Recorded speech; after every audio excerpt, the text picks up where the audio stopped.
La technique du rivetage à chaud. Dans un four, on chauffe la pièce à plus de 1000 degrés, puis très vite, pour ne pas qu'elle refroidisse, on l'insère dans les éléments à assembler.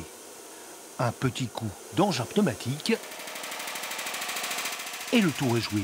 La pratique remonte à plus d'un siècle. Sur le transborder, le travail ne manque pas. Près de 2000 rivets pour la restauration des pylônes.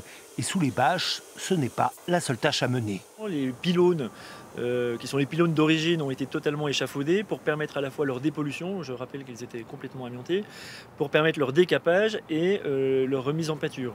On achève quasiment ces opérations de décapage, de dépollution et de remise en pâture. Vous pouvez déjà constater sur les têtes de pylônes que la peinture noire définitive a été appliquée. Cet hiver, le chantier a subi des intempéries qui ont interrompu les travaux à plusieurs reprises. Principale conséquence, la pose du tablier qui devait débuter cet été est repoussée. Elle ne commencera qu'en septembre. Il va falloir également poser des câbles tout neufs, un travail de précision. Alors oui, l'ouvrage est composé d'environ 250 câbles.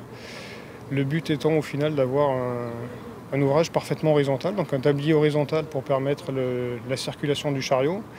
Le réglage complet nécessitera un certain nombre de travaux très fins de réglage finaux.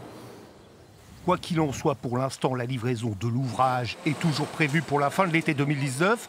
En attendant, on vous offre encore une petite virée au 7e ciel à 70 mètres de hauteur pour profiter de ces vues imprenables sur la Charente et d'un paysage en tout point incomparable.